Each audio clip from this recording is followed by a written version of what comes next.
There are moments in our lives when too much discouragement is consuming us, when we can no longer believe that there is something good in our current situation.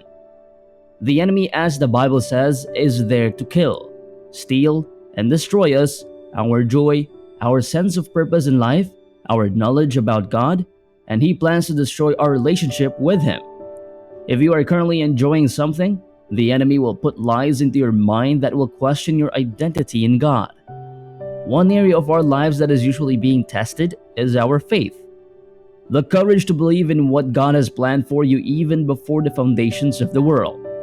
We have different seasons in life: a season of being a student, a teenager, a college student, a trainee, a single professional, getting into a relationship, getting a job, getting married, have children, maintaining your life, your needs, your family, and then growing old. Different challenges come to that, and our courage will always be tested. There's a testimony here of the person speaking that 20 years ago. Her courage has been tested. She was given the opportunity to preach in a pulpit when the mother of the church saw her and all throughout her preaching.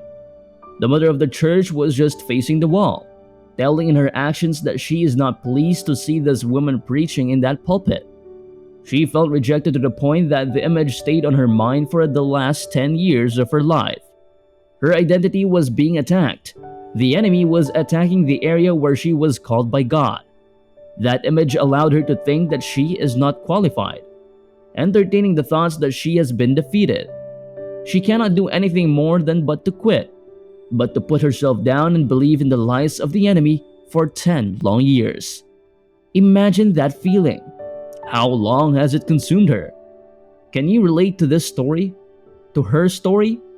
Have you seen yourself in the same position where you always and have always believed in the lies of the enemy and you don't have any courage to step into his beautiful plans for your life? One day, God spoke to this lady and told her, "Whom did I call by my name?" It was a question that meant so much security, so much compassion, and so much love. Have you ever been to the point in your life when you hear God's still, small voice?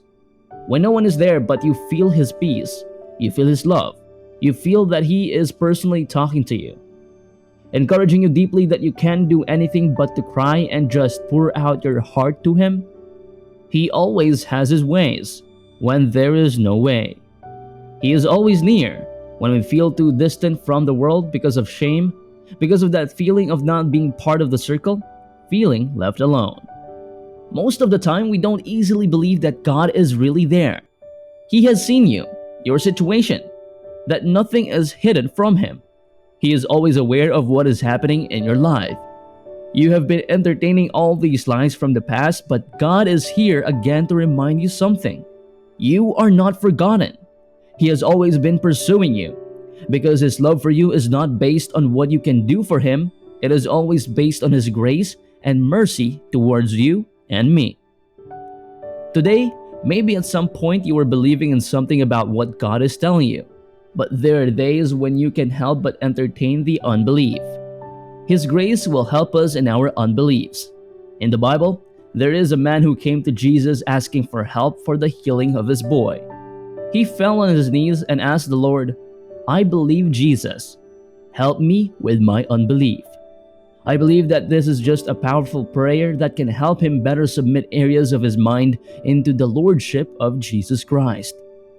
As we continue the story about this woman preacher, she goes back asking the Lord to help her see what she can't see with her own eyes. In the story of the prophet Elijah in 2 Kings chapter 6 to 7, when one of the servants lost his borrowed axe, fell into the water, Elijah asked where it fell. He cut off the stick, threw it to the water where the axe fell, and then made the iron axe float. This is like God is telling us, telling you now, where did you lose your courage? Go back again where you lost it and throw my name and get back your courage again. Today, I believe that this is not an accident that you come across this video.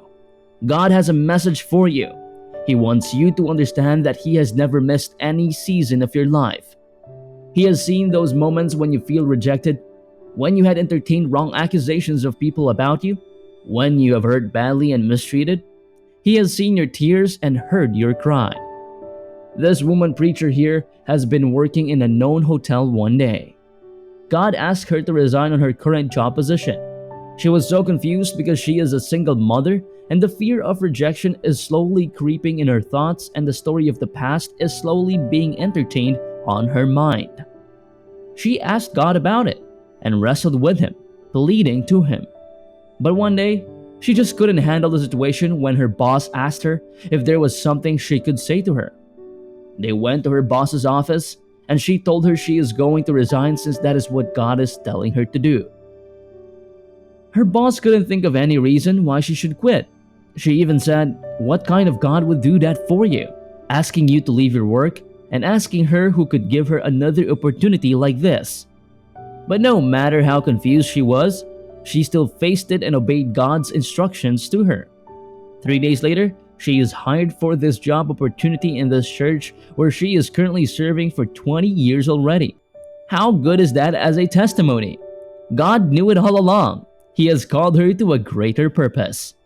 You may also be in that same situation where God is telling you, "I am here. I have great plans for you, plans to give you hope and a future. Come back to me and I will take care of you. Give your cares to me, your fears, your worries, your doubts, that feeling of being rejected, your concerns about the future, about yourself, about your family. God is telling you, you matter to me." God was with her.